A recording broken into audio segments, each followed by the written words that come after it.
Oh, no real opportunities to go out. If I do have to go out, it's with a mask, and it's very brief. Yeah. Yeah. How are things in Boston? It's, we had our peak probably 4 weeks ago, and things have been getting better since. We're still, we're wearing masks. We're still very much on lockdown. So we are live now. So I just wanted to let you guys know, okay? All right. Good luck. Thank you. Thank you so much for doing this. Thanks. Nice. Thank you. Hi, everyone. Thank you for joining us tonight. I'm Donna Kim Murphy. I am one of the physicians with Doctors in Politics, and we are super privileged tonight to have Robbie Goldstein with us, and also Hiral. Hiral, please pronounce your last name for me if you could. My name is Hiral Tipirneni. Hiral Tipirneni, thank you very much. Yeah. And I wanted to just say a few words here about Doctors in Politics, and I'll give you a brief overview of what the next hour will be. We're going to hear a bit about the candidates. They're going to tell us who they are, why they're running, what their vision is for healthcare. We're going to have a lightning round for about 10 minutes where they will give us very brief answers to a series of questions, and then some long form questions as well. And then we will finally take some questions from the audience and some closing statements from each of our candidates. So about Doctors in Politics, we are a political action committee that supports and encourages more doctors to run for Congress, believing that in this moment, doctors are uniquely positioned to champion the best care for patients and be a driving force to heal America's healthcare system. We believe that we should move beyond conversations about health insurance to the broader view that all policy affects health. Mm-hmm. We support Democratic and independent physician candidates who advance a vision of affordable, quality, patient-centered healthcare. We are profiling candidates to watch in 2020, and that includes Hiral and Robbie. And looking ahead, we will conduct a national candidate search to identify 50 doctor candidates to run for Congress in 2022. Understanding that running for Congress at this level, or running for public office at this level, is very competitive. We will mobilize, amplify, and support these doctors to step into their urgently needed roles as public stewards. To tackle the most urgent issues impacting upon the health of our communities, we demand that our candidates support quality health care for everyone in the U.S., gun violence studied as a public health crisis, women's medical decisions free of politics, climate change viewed as a serious health concern, racism dismantled in our institutions, and education designed for whole child development. I just wanted to say a few words about why I'm here. I'm a physician scientist. I've been involved in civic engagement work for many decades. And what I've found very consistently over this time is that we've had a crisis of disengagement in our country. And I think there are probably several reasons for this. I'm not a sociologist, so this is just me kind of, it's conjecture, I guess, for me, educated conjecture. But I think part of the reason why we are so disengaged is the professionalization of knowledge and the silos that's created for us. It drives who you know, who you hang out with, and I think in many ways, therefore, what you know about the world around you.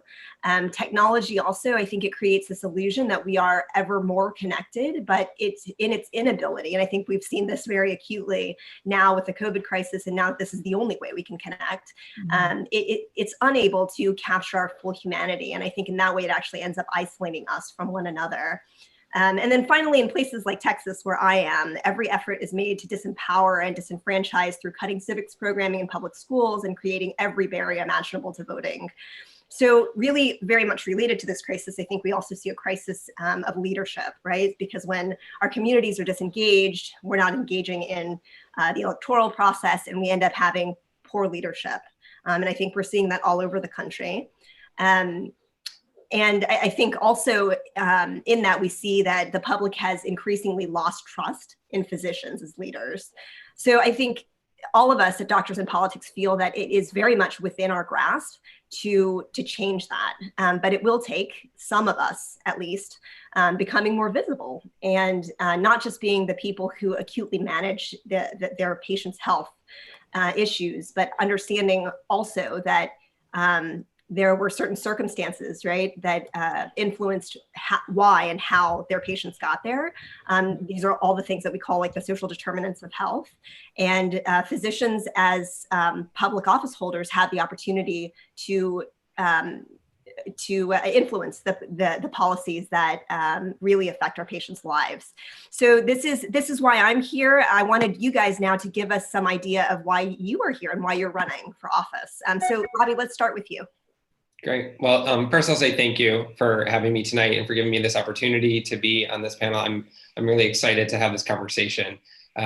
For people who don't know me and where I'm from, I'm Robbie Goldstein. I'm an infectious disease doctor at Mass General Hospital in Boston.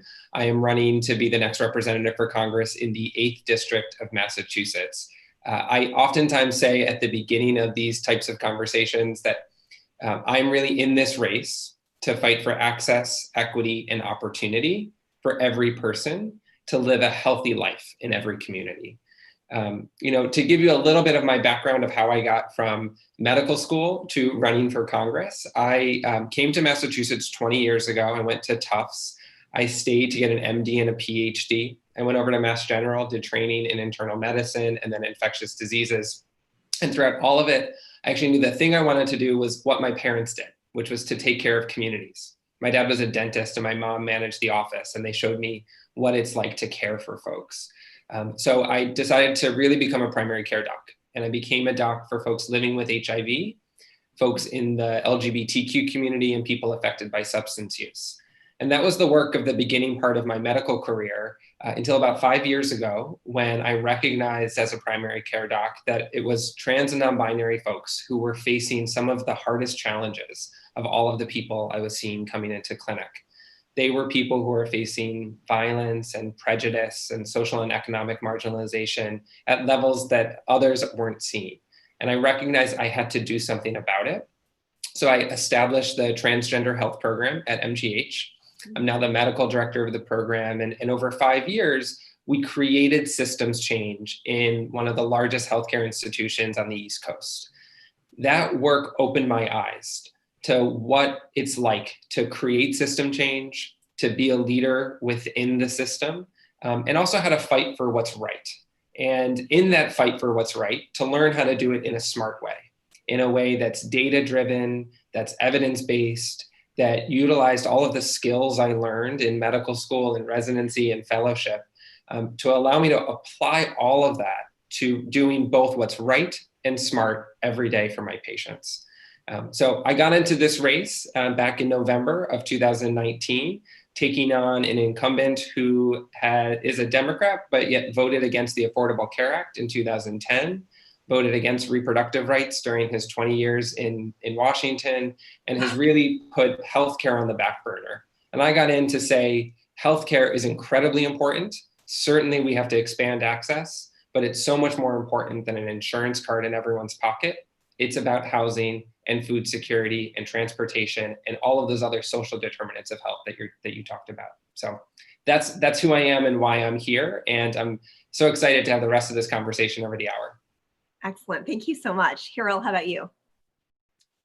Well, again, lovely to be here with you, Donna, and you, Robbie, and certainly all of the folks with Doctors in Politics. So excited to know that we have a larger presence and a stronger voice.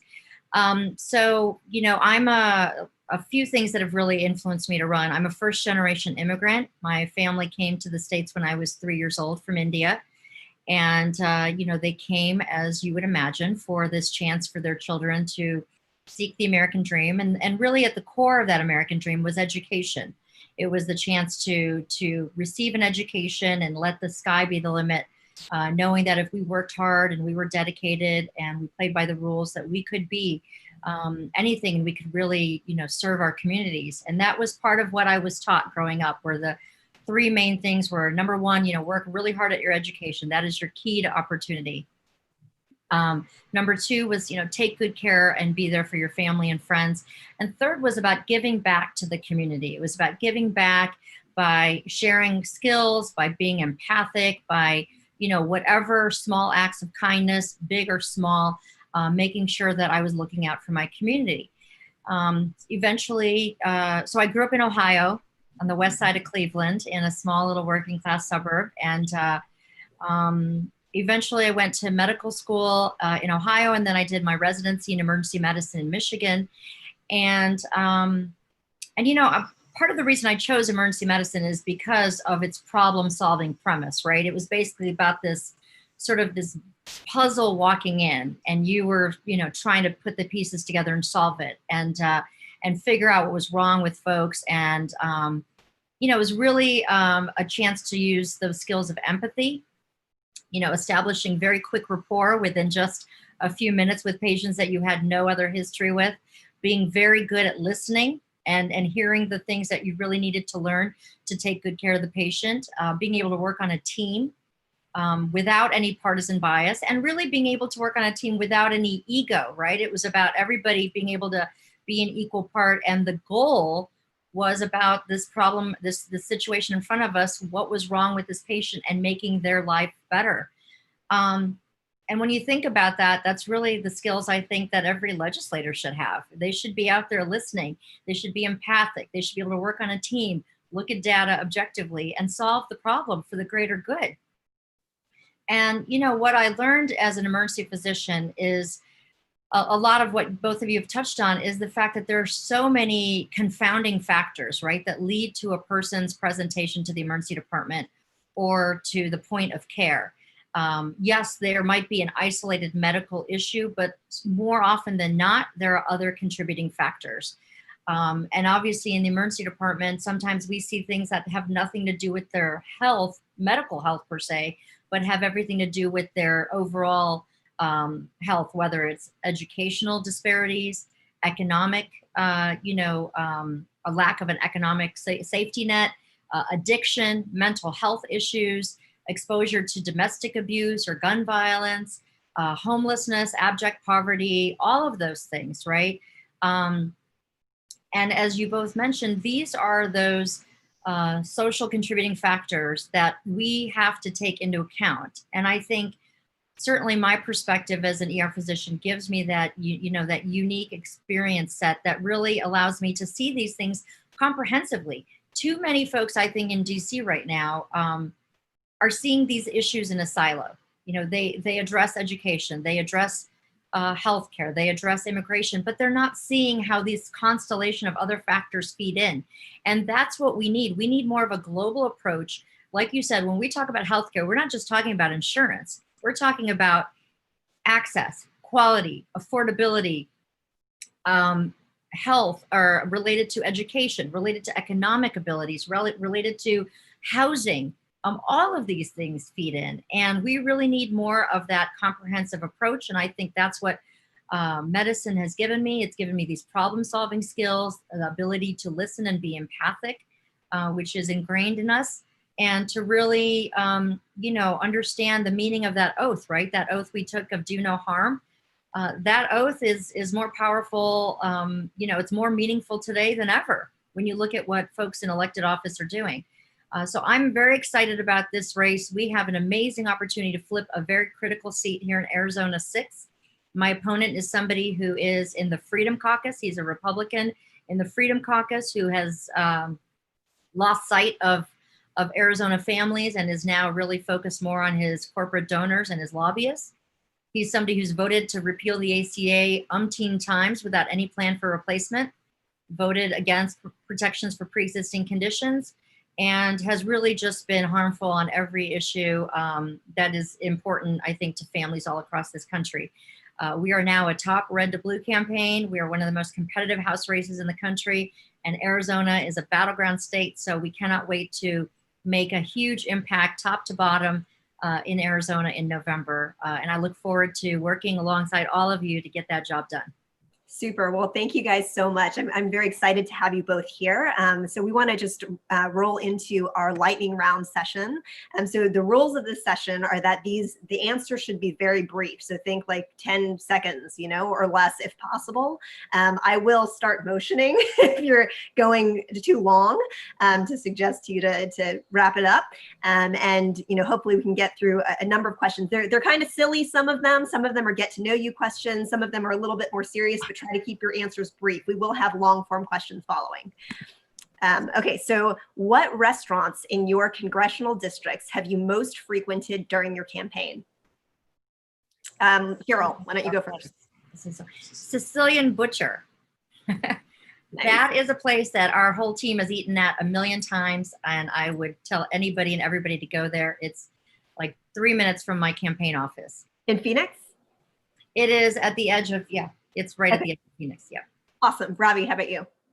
So before COVID, when we could go out to restaurants, my husband and I used to go to Tony and Elaine's, which is in the north end of Boston. And it's where we really looked through all of the data and made all of the plans to launch this campaign, and where we celebrated the early milestones.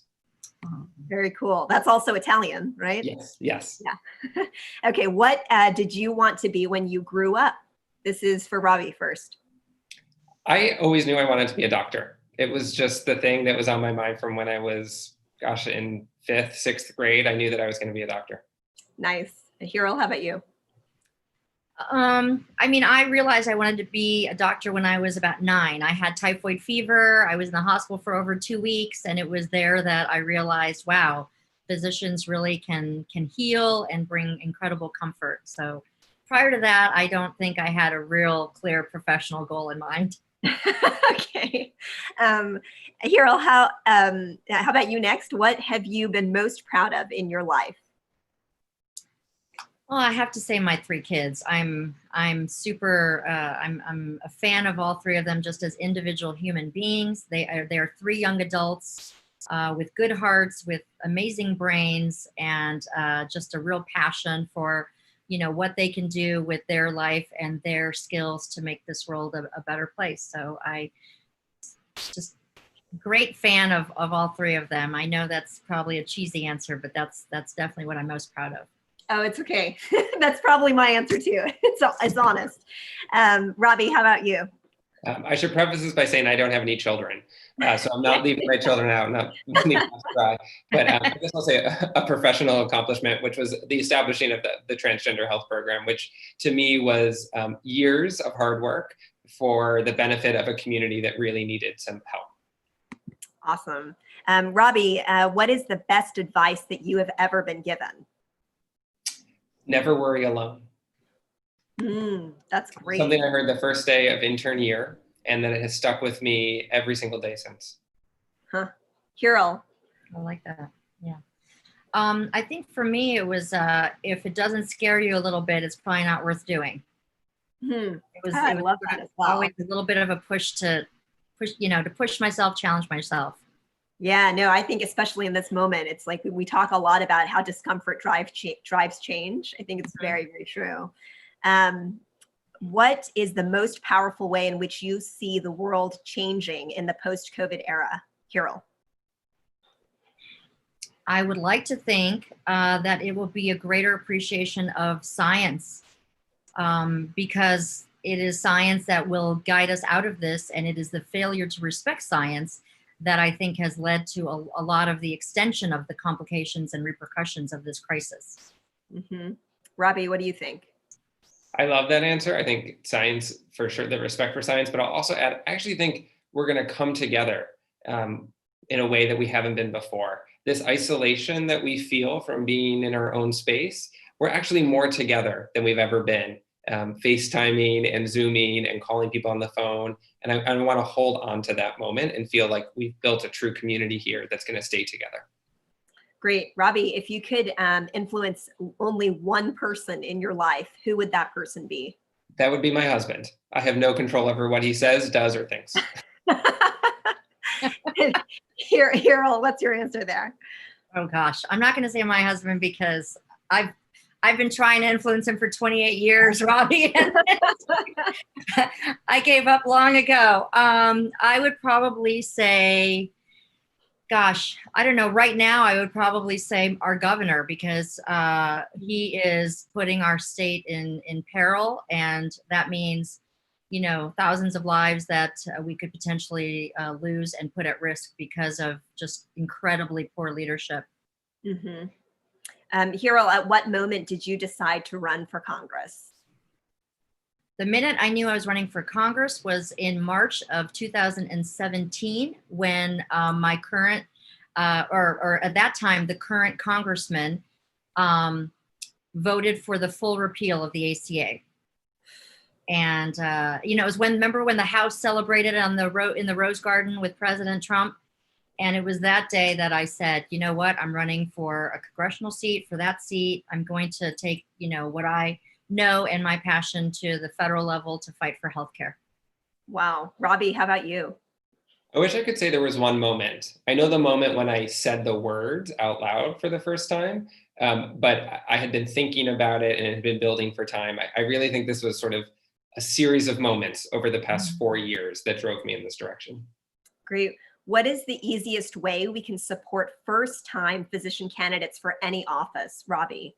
Well, I'm going to say the simple politician answer, which is you could donate to our campaigns to help us get some viability and move forward. But it's really all about support. It's just about getting out there and supporting us. Mm-hmm. And Hiral, how about you? Yeah, I would agree. I mean, obviously, financial resources are huge. There's no way to overstate that. But to also spreading the word, social media is a great vehicle.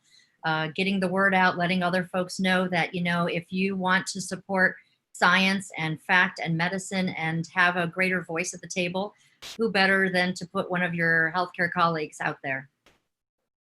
Excellent. Is candidate training a must-do for first-time candidates, Hiral? For me, it was really important because I'm just this sort of person who likes to have a really good lay of the land and know what I'm getting into.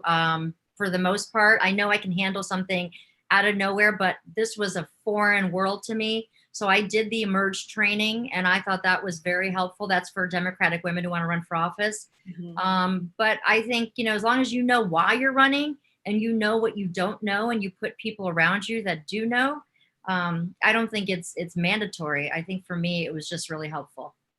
Excellent. And Robbie, how about you? I actually didn't do any candidate training prior to running. And so maybe we should ask the people on my campaign staff if I should have. But I think, I did a lot of research. I did a lot of reading on my own. I think as physicians, we're used to figuring some things out and doing the work to really understand how to make this successful. So I dove into this like any other project or any other goal I had in medicine. Great. What is one way in which race comes to bear on health, Robbie? Just one way. I think it's in every way. I think we can't talk about healthcare without talking about structural racism. COVID has really shown that to us, but I was seeing that for the past decade in HIV care and trans health. We as physicians and as healthcare providers have to say the words out loud that medicine is racist, and we've got to fix that. But the first step is actually saying that it exists. Hiral? Yeah, I couldn't agree with you more. I mean, we point out a lot of the disparities, but we have to identify that within ourselves as well. And we know that we possess all sorts of inherent biases. They're related to race, to gender, and we as a profession have to fully address that before we can, completely change the way that structural racism is impacting our patients. And the last lightning round question is actually an educational question for our audience. Do either of you can just speak up if you happen to know this, know what the percentage is of physicians in Congress of all of the 435 seats? Like, what percentage of those are? We do the math, 17 divided by 400. I was gonna say, yeah, it's a very small number. Right. Yeah, so like historically, I think in the first 100 years of Congress, like around 5% of Congress was physicians. So we're a little bit lower than that now. So it'd be great to see you guys in office. I want to move on to the long form questions to stay on track here. So for this part of the hour, I'm asking you guys to spend just 1 minute in providing your answer to each of the following questions. So first, I will start with Hiral. What is one of the most challenging moments that you have encountered in your campaign, and how have you overcome it? Well, I would say one of them is really related to this current pandemic. Having to campaign remotely is obviously not ideal. I get such an energy from being around people, around our community, around families and folks, and hearing their stories face to face. And to not be able to do that, it's challenging. But, obviously we shut down our campaign office as soon as, we realized that it was necessary. we've been working remotely and trying to adapt otherwise, but that is something I miss. It is something that really feeds my fire, and it just, it's something that's a little challenging, but nothing we can't overcome. Great. Robbie, how about you? What's been the most challenging aspect of your campaign?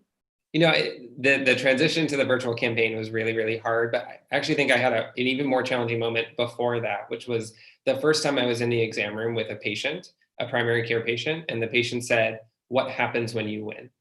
And I had to recognize the impact this would have on my patients and my patient panel, stepping away as someone's primary care doctor. That was a really challenging moment for me. I had thought about it for probably 2 years before anything had really happened with the campaign. Could I actually make that decision to step away from seeing patients, and to be confronted with the question and then sit there and say, I will make sure that you have a doctor to take care of you. I will make sure you have the care you need, but knowing that it couldn't be me. It was just a really challenging and difficult moment in the campaign. Mm-hmm. Robbie, what would you change about your state's response to COVID-19? Massachusetts was part of the early wave of infections, and it had a pretty great response, I would have to say, all things considered, in those early days. We ramped up testing in ways that I've never really seen that type of response in any other type of diagnostic testing. We really prepared our hospitals, and not a single hospital felt that it was too overwhelmed. We were able to expand our ICU capacity in ways that nobody really anticipated we could do that. Where I've been, I think, the most disappointed is in our reopening process and the reopening board that our governor pulled together. It was a board that was supposed to talk about data and science and evidence. It was a board that had mostly CEOs and executives from across the state, and not public health experts and epidemiologists and infectious disease docs. There were actually only 2 docs on the whole panel. And for me, I really wanted to see us lead with evidence, lead with data. I think that we are doing what is right. Those infectious disease docs on the panel spoke up loudly and clearly, but it would have been great to have more physician voices in that process. Wow, it sounds like Texas, that board of advisors. Hiral, how about you? Well, Arizona it has both of you beat. So in a very negative way, unfortunately. I would say, obviously, I would change a lot of things with how our state has responded. But the core of it is that our governor has really sort of turned a blind eye to the data. And our public health department has been used more as a political pawn rather than a true source of guidance. From the time we were one of the last states to shut down, we were one of the first states to reopen. Our governor said that it would be data driven, these decisions, and that was completely not the case. I have been sounding the alarm along with hundreds of other healthcare professionals around the state to first of all boost testing, to make sure that we actually implemented some sort of infrastructure for contact tracing, to stay closed down longer and make sure that we were letting data drive our decisions to reopen. And most recently to mandate masks, because now that we are reopened, we have, nightclubs and bars that are packed chock full of people, which, doesn't take a genius or a physician to understand that is dangerous. So just yesterday, our governor finally didn't mandate the mask himself for the state, but said that cities and city councils independently could mandate that. And so the problem is it's not a statewide mandate, but the fact that requires hundreds and hundreds of healthcare professionals to raise their voices on something as basic as that, it just tells you about the paucity of influence or consulting with medical professionals. And, again, what Robbie said, letting data and science guide us. This is a public health crisis. We should let public health officials and medical leaders guide us. I completely agree. Hiral, increasingly private equity firms are becoming involved with healthcare with the potential for conflict between patients and profits. In light of these changes, what policies can be implemented to ensure that patients continue to get quality, equitable, and affordable care? Well, one of the things is, again, about making sure that physicians have a voice that is clear and leading that decision making. When it's about patient care, when it's about, what is indicated, nobody else should be making those decisions. That should be based in science And we have to make sure that, patients feel that they are fully being treated in the, with the right motivations, right? That it's not because of either money or policy, but it's because it's the right standard of care that we are following. So I think it's important that we have policies that protect that there are no conflicts of interest, that we have physicians that are truly working to be the advocate for patients and are not otherwise swayed or biased by either holdings within those private equity firms or any sort of other conflict of interest, whether it's perceived or real. Because we don't, at the core of the physician-patient relationship is trust. And if we don't maintain that, then, everything else is meaningless. Robbie, what do you think about private equity in healthcare? Yeah, I think a lot of this comes down to how we pay for care and the structure of our payments. And we've got to do a lot of work to change that and to move us towards a value-based model that I think is going to just change the fundamental profitability of healthcare, and is going to move us more towards healthcare being a right and not a commodity, right? That's the transition we need to make. I think, though, there is a tremendous role of the Food and Drug Administration in actually driving some of the capitalism that exists within the healthcare market. And I have been talking about for a long time, but well before I was running for Congress, the lack of equity in the FDA's decisions, the lack of really doing things for the benefit of health as opposed to for the benefit of a company's bottom line. And I think when we can make some substantial changes to the FDA and the regulations that govern drug development, device development in this country, we will actually begin to see us move in that space of healthcare as a right instead of healthcare as something that we can trade publicly on the floor of the Dow Jones, right? The floor of the New York Stock Exchange. Okay, I have to just say something gratuitous at this point. I'm enjoying so much listening to educated and super articulate people, because when I listen to politicians, typically I don't actually want to listen to them because I don't hear that. And you have very relevant things to say about healthcare and anything that comes to bear on health, which is just, it's fabulous. I'm really enjoying this. So my next question, Robbie, this is for you. How can we leverage science and technology policy to better serve our patients while still balancing affordability and safeguarding equity? Yeah, so, a lot of this is leading with the data and leading with the science, and also recognizing that I have this phrase that I keep saying on the campaign, which is the right thing to do is the smart thing to do. A lot of these things about equity, right, about racial justice, about what is morally right to do, when we implement those changes, they actually will begin to make healthcare more affordable.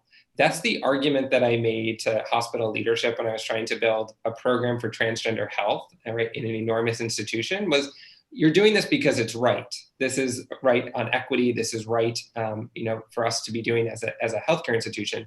But let me also show you why this is smart and why we're going to provide better care. These people are going to utilize our emergency room less.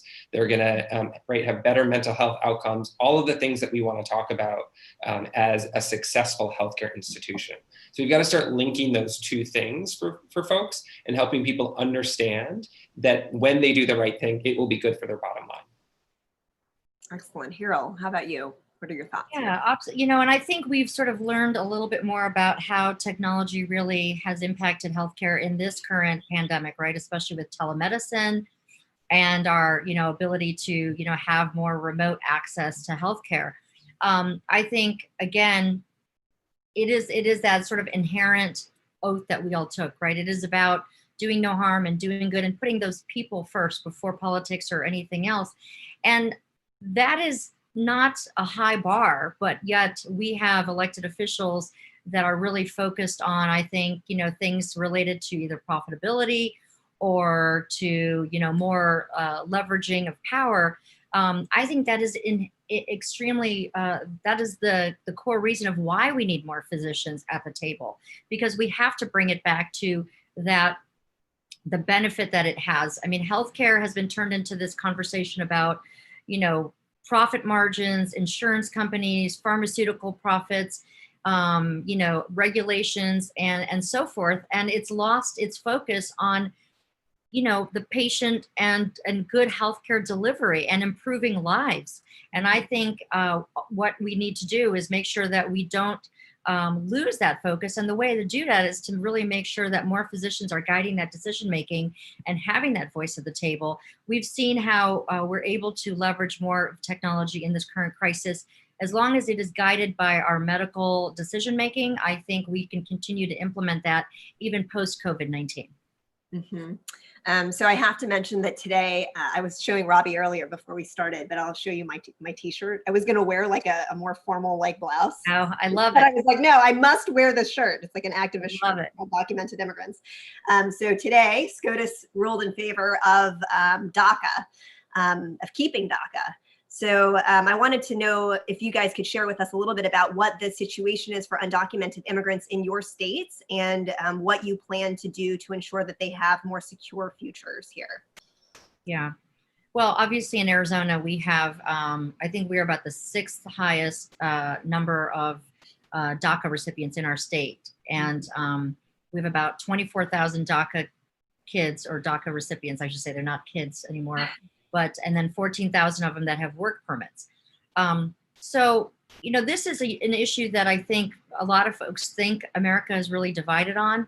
I think for the most part, people are very united on this issue. They understand that these kids are part of our community, right? They are students, they are working, they're in our military. I mean, these folks are everywhere, and they are giving back to our community, and they're living, you know, lives that we should be honored and grateful to have in our communities.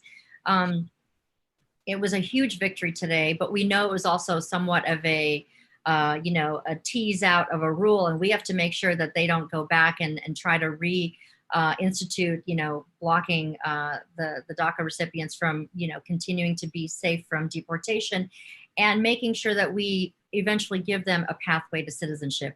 So I think what we need to do now is make sure we pass a Clean Dream Act and give them that pathway to citizenship, let them live their lives in the light.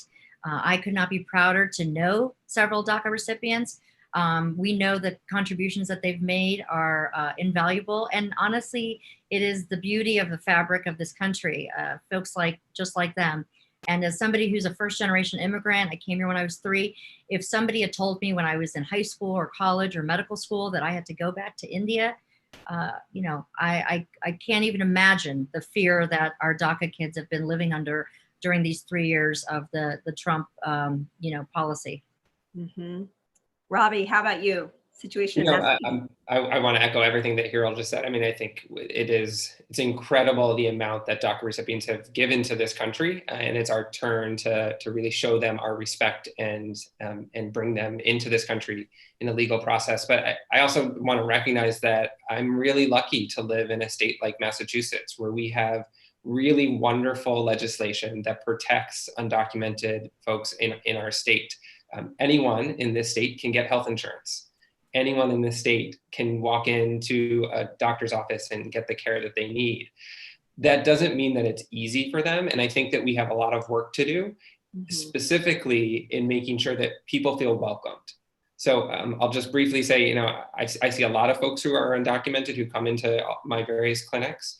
One of which I saw a few months ago, who came after coming across the border into Texas, being detained and being in many ways tortured in that space, and really an emotionally tortured experience. She made her way up to Massachusetts and up to Boston, and she waited 6 months before coming into clinic because she was so fearful of government and so fearful of institutions, right? And when she came in, I was able to do the job of a doctor of getting her health insurance and treating anything she needed and giving her medicines.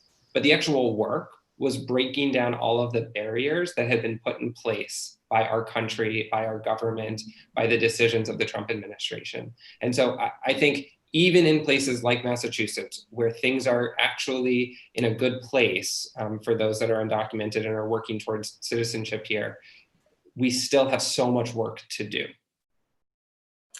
Yes, I definitely agree. I could probably talk forever on this topic because it's a topic where I'm very, very active, but we are running out of time. So I'm going to move on to other questions.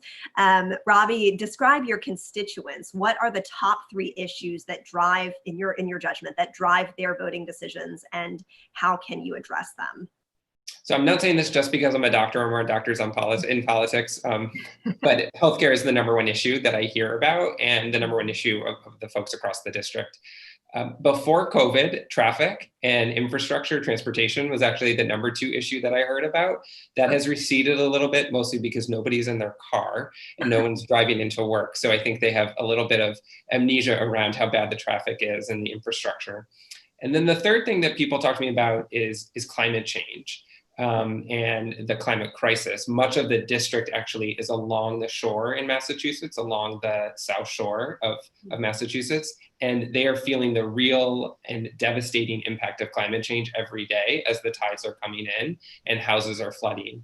I have to say, over the past 2 weeks, though, kind of replacing that infrastructure traffic has been racial justice and racial equity and our fight for a better criminal legal system and to bring justice into that system. These are all issues that are the same issues I was talking about in November. They're issues that I think are the bread and butter of medicine. It's what doctors talk about, right? We talk about how do you get healthcare, how do you live a healthy life in the home that you're in, and how do we make sure that there's equity in everything that we are doing. And so they feel really comfortable for me to talk about, and I think people in some ways trust me as a physician to have that conversation. Mm-hmm. Hiral, what are the top 3 issues for your voters? Well, not to, belabor a point, but healthcare. And quite honestly, I don't think it's just my district. I think it's pretty much across the country that for most families, healthcare still remains the #1 issue and concern. Especially given the fact that this current administration has tried to continue to erode the ACA. Was it just earlier, not this week, I'm losing track of time, this week or last week, when they just rolled back protections for transgender folks and LGBTQ communities with healthcare. That is a constant assault. We know that there's still the case up with the attorneys general that are trying to, repeal what is left of the ACA. Mm-hmm. Folks are worried. They're concerned. They're afraid that they're not going to have their pre-existing conditions covered. They're not going to be able to afford their medication. Seniors are worried about Medicare, that it's solvent and that they are able to rely on it consistently throughout the years. So these are real existential concerns, all of our communities. And obviously a lot of that has been magnified by COVID-19. Second is economic growth and opportunity. Phoenix and Arizona itself, but Phoenix mostly, has grown exponentially since I've been here for 24 years. I've seen it grow rapidly, but we have not had the kind of economic growth and infrastructure adaptation that we need for the population growth. So a lot of that connects to something similar to what Robbie mentioned, is really investment in infrastructure projects that not only help quality of life, but also add to our economic revenue. And that also connects directly to climate crisis, because one of the areas we're not fully tapping into is renewable energy and that economy. And we have the potential to, obviously we're Arizona, we should be leading in solar and wind power, and we're not. And that is an investment that we need to make to not only help the environment address the climate crisis, but also will fuel our economy.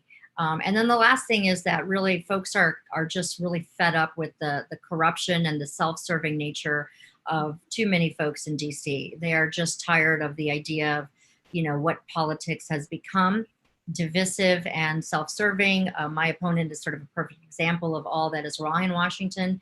And I think that's another reason why I think we've been successful as far as we have, because people want to know that you're going into it for the right reasons, that you're going to look out for their families, and that you are somebody that they can trust.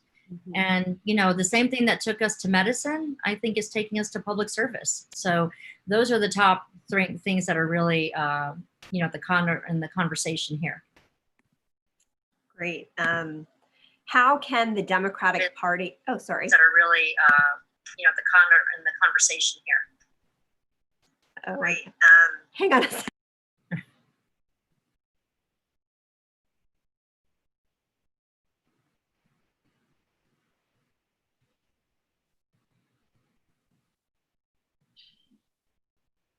Okay, sorry about that. I was having some technical issues. The next question that I had for you guys, how can the Democratic Party build bridges between progressives and moderate Democrats? Hiral. Well, I think our district is sort of a great example of that. And honestly, I think as physicians, we're very pragmatic, right? So like we know our values. I know why I'm a Democrat. I know my values. They're in my core.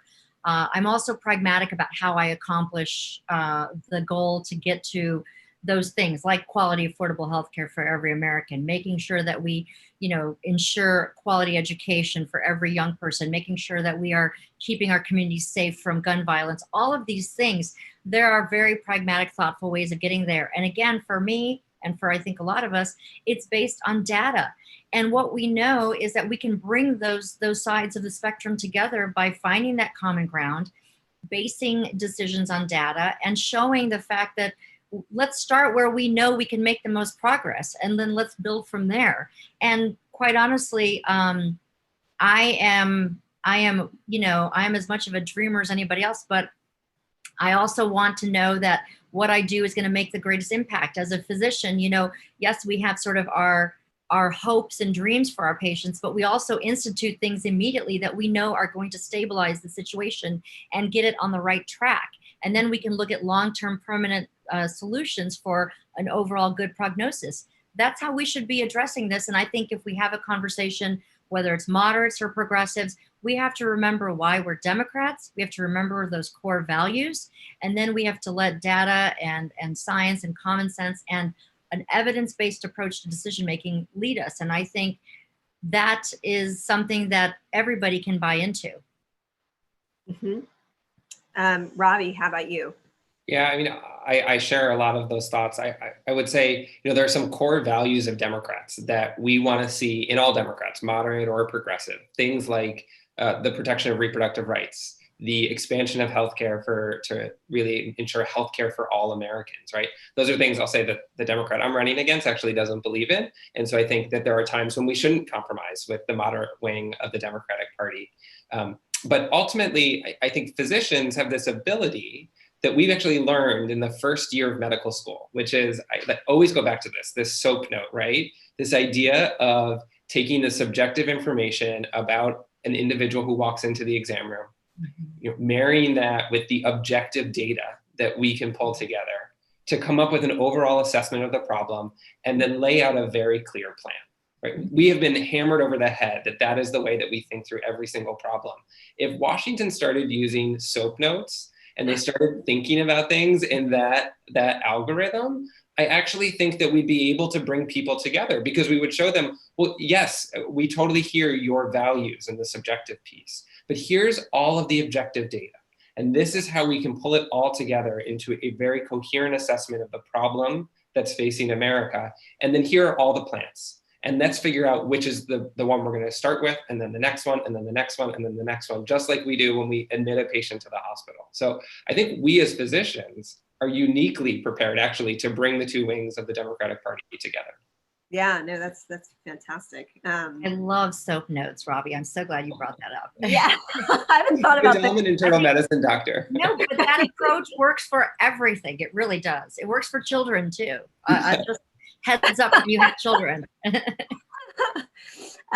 so the last question that I have in this segment is, I'll start with you, Robbie. It's what is one policy position you hold that you will not compromise? So I will not compromise on healthcare for all Americans in this country. I think that we live in a country that guarantees healthcare as a fundamental human right. And until we live up to that value, we will not be truly the nation that we can be. I think we've got to have a conversation about how we pay for it. We've got to have a conversation about how we get there. There's a lot of discussion that's going to happen, but we should never compromise in our march towards universal healthcare for every single American and the ability for everybody to live a healthy life in every community. And that goes back to some of the stuff we were talking about way at the beginning, right? That it's not just about access to insurance. That's part of healthcare, but it's access to a healthy life and a healthy community too. Hiral, what do you think? Yeah.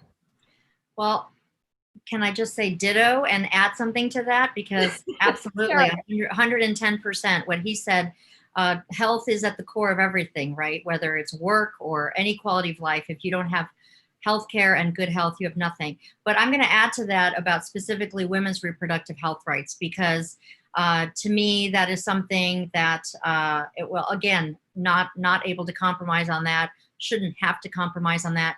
And that's not just a healthcare issue, that's an economic issue, that's a civil rights issue. It's an issue that we know disproportionately impacts communities of color. And to me, that is something that is non-negotiable, period. Great. Now we're going to move to a few questions from our audience. It's on healthcare, so that's appropriate. Hiral, the first question is: Are you for pricing transparency in healthcare? Yes, I am. Look, I think it's our job to deliver the best quality care for every patient, right? And nothing else should really factor into that. That being said, we do have to contain healthcare costs. We know that there's waste in the system. We know that there are areas that we can directly address. The only way to know that is to have full transparency and to have those honest conversations, whether it's regarding, insurance coverage and deductibles, costs of pharmaceuticals, costs of whether it's radiological studies or lab studies or other therapeutic interventions. I believe that we need transparency. We can substantiate and support why things are costing what they're costing by explaining that. And that means transparency and accountability. It's like what we ask from our pharmaceutical, brethren. We want to know how much is being spent on R&D, how much is being spent on production versus how much is being spent on marketing. I think that kind of accountability is important in all aspects of healthcare. Robbie, what do you think about pricing transparency?